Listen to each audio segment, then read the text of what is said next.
Rasulullah Sallallahu Alaihi Wasallam awalnya mengharamkan ziarah kubur karena saat itu para sahabat masih belum terbiasa untuk berziarah kubur tanpa melakukan kemusyrikan.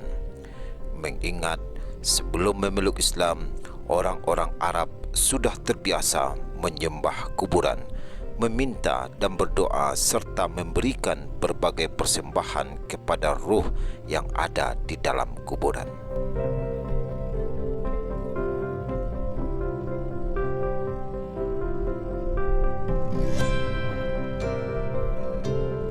Sehingga menurutnya saat itu Rasulullah SAW melihat sebaiknya ziarah kubur dilarang terlebih dahulu. Akan tetapi setelah bertahun-tahun kemudian ziarah kubur itu dibolehkan kembali.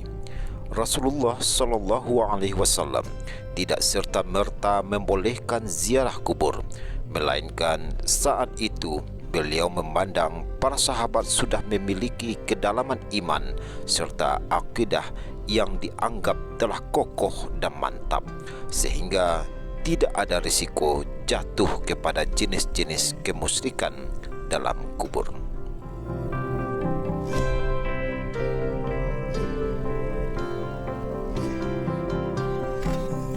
Hal itu dinyatakan dalam sabda Rasulullah Sallallahu Alaihi Wasallam yang berbunyi, "Dahulu aku pernah melarang kalian untuk berziarah kubur, namun sekarang berziarahlah." Hadis riwayat Muslim. Setidaknya ada dua tujuan utama kenapa kita berziarah kubur, selain karena memandang ada perintah langsung dari Rasulullah Sallallahu Alaihi Wasallam. Yang pertama, bisa melembutkan hati dan mengingatkan akan kematian, dan yang kedua, bertujuan untuk mendoakannya.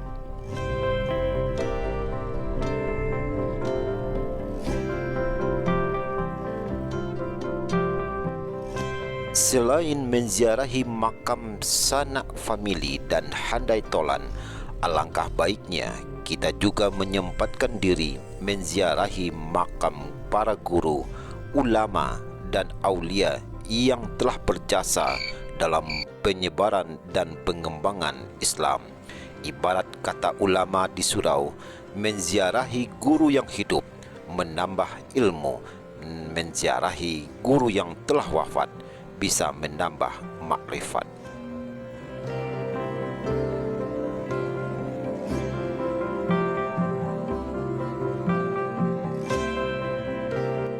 Oleh sebab itu, perlu rasanya peta ziarah, terutama bagi generasi muda yang belum menyelami keberadaan ulama-ulama besar Minangkabau. Di antara ulama yang menjadi soko guru ulama ialah beliau Banu Hampu, Syekh Abdul Rahman Al-Khalidi Batu Hampar, dan para penghuni Gobah Batu Hampar, Maulana Syekh Ibrahim Kumpulan, Syekh Amrullah Maninjau, Syekh Muhammad Sa'ad Al-Khalidi Mungka, Syekh Abdullah Halaban, Syekh Abdus Somad Biaro, dan Syekh Yahya Al-Khalidi Mage.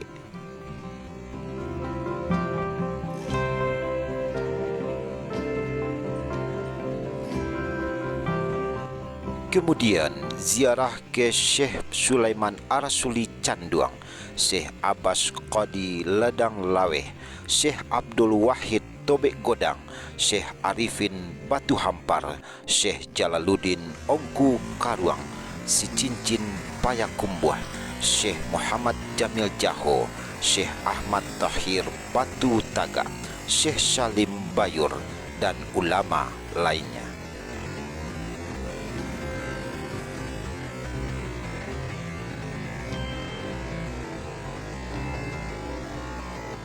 Ziarah ke makam Syekh Hussein Amin Pasya, Syekh Zakaria Labai Sati Malalo, Syekh Muhammad Kanis Tuanku Tuah, Syekh Mansur Datuk Nagari Basakamang, Syekh Arifin Jamil Tuanku Solo, Syekh Yunus Yahya Mage, Syekh Mahmud Abdullah Tarantang, Syekh Mokhtar Ongku Lakuang, dan ulama lainnya.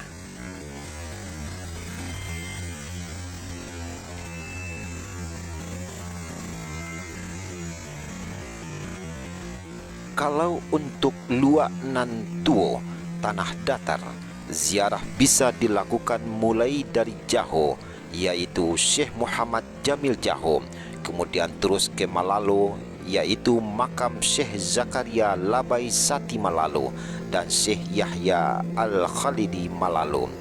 Jangan lupa, bila sudah di tanah datar, berkunjung ke makam satu di antara waliullah, yaitu Maulana Syekh Abdurrahman Al-Khalidi Kumango atau beliau Kumango. Beliau ialah guru dari beberapa ulama, terutama dalam tarikat Samaniyah dan Silik Kumango. Selain itu, bila sampai di Barula, dua ulama besar abad 19 sangat patut untuk dikunjungi, yaitu makam Syekh Muhammad Tahir Barula dan Syekh Muhammad Jamil Tungkar di Mi'rab Masjid Taqwa Barula.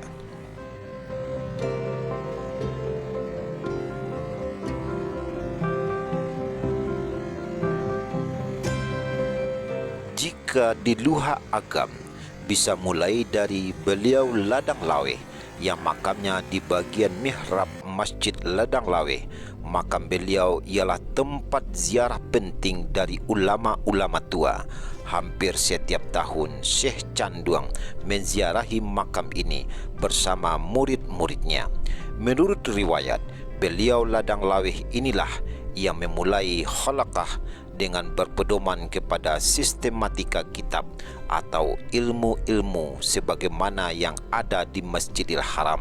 Sistem akhlaqah ini kemudian dicontoh dan diimplementasikan pada madrasah tarbiyah Islamiyah.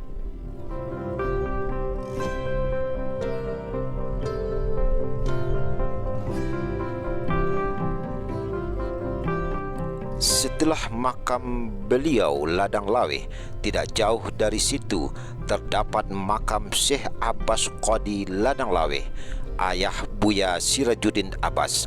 Kemudian bisa terus ke Canduang, makam Syekh Sulaiman Arasuli, dan Bingkudu, Syekh Ahmad Tahir Batu Tagak.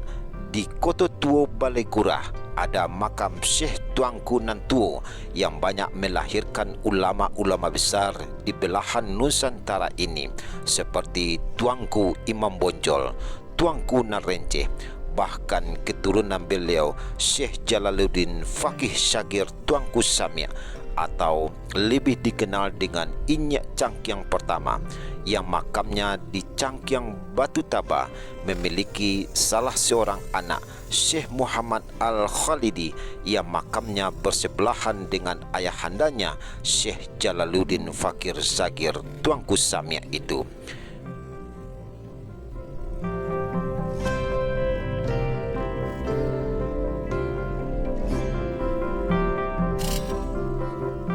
Syekh Muhammad Al-Khalidi menikah dengan Gandam Urai, saudara kandung dari Limbak Urai, ibunda dari Syekh Ahmad Khatib Al-Minangkabawi.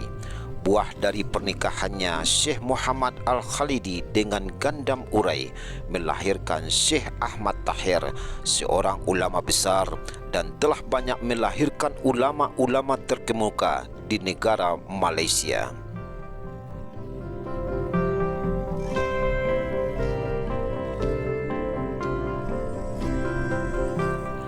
Artinya, Syekh Ahmad Tahir merupakan saudara sepupu dari Syekh Ahmad Khatib Al-Minangkabawi. Lalu ke Pasia, Syekh Husain Al-Amin, ayahanda dari Syekh Haji Awis Karni Husain. Setelah itu terus ke Biaro, makam guru Syekh Canduang, yaitu Syekh Abdus Somad Biaro.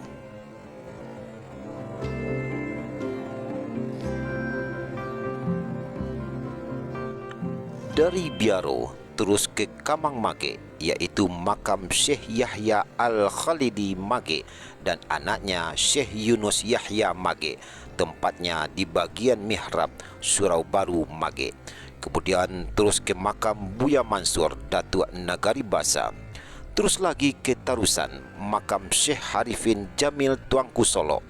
Untuk ke tempat lain iaitu meninjau dimulai dari makam Syekh Abdullah Tuanku Kisai di Sungai Batang, ayah dari Haji Rasul. Kemudian bisa ke Bayur, ke makam Syekh Muhammad Salim Bayur dan makam Buya Sultani Datuk Rajo Dubalang di sebelah MTI Bayur, samping Masjid Raya Bayur meninjau.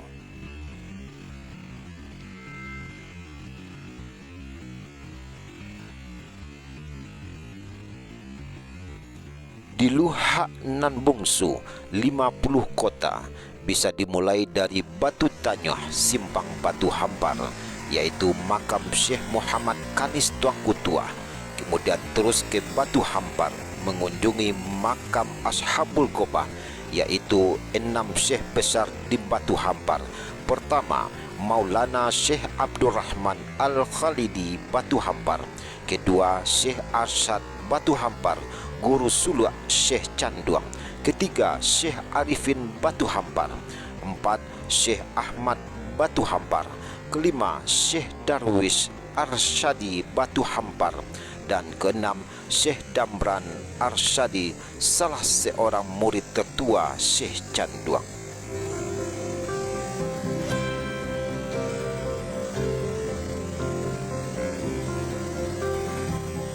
Di samping Gobah juga terdapat makam Syekh Muhammad Jamil, ayahanda Muhammad Hatta, proklamator Republik Indonesia.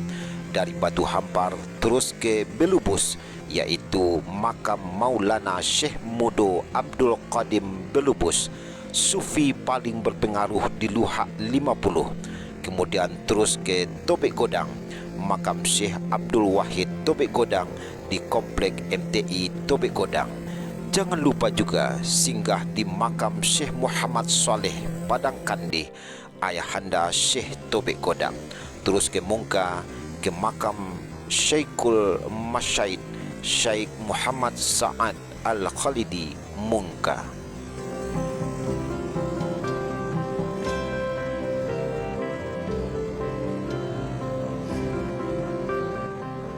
Dari Mungka terus ke arah kota Payakumbuh, yaitu makam Syekh Mukhtar Ongku Lakuang di Kompleks MTI Koto Panjang Lampasi. Kemudian terus ke Tiakar Payakumbuh, yaitu makam Syekh Ibrahim Harun Tiakar Payakumbuh, guru dari almarhum Syekh Ringan-Ringan. Dari Tiakar terus ke Halaban, yaitu makam ulama Tigo Luhak Syekh Abdullah Baliau Halaban di Tembok Halaban.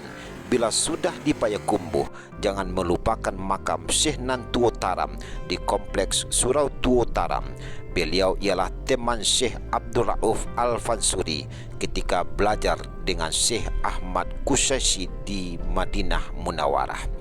Bila sudah di Taram, maka jangan lupakan juga makam Syekh Adimin Ar-Raji Taram, murid tertua Syekh Canduang. Bila berkesempatan berjalan ke Harau, sebelum lembah Harau yang perma itu terdapat surau dan makam Syekh Mahmud Abdullah Tarantang, salah seorang ulama yang legendaris.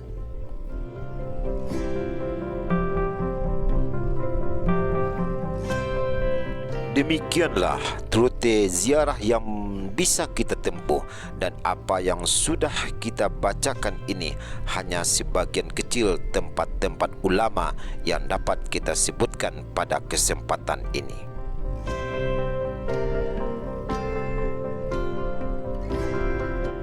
Adab saat berziarah kubur ini seperti dijelaskan dalam hadis yang diriwayatkan dari Muslim.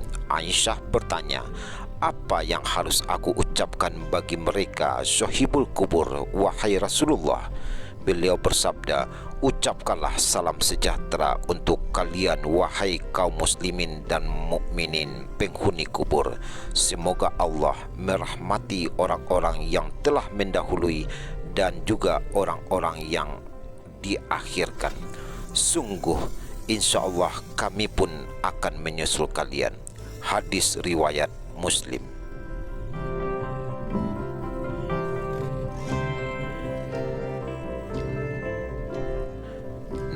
sahabat Bukit Tinggi Vlog, bagaimana perjalanan ulama besar lainnya di ranah Minang ini. Ikuti terus channel kami Bukit Tinggi Vlog agar sahabat tidak ketinggalan tayangan tokoh serta ulama-ulama inspiratif.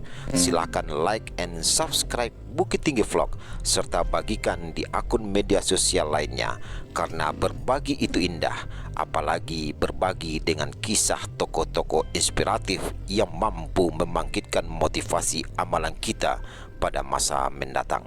Assalamualaikum warahmatullahi wabarakatuh.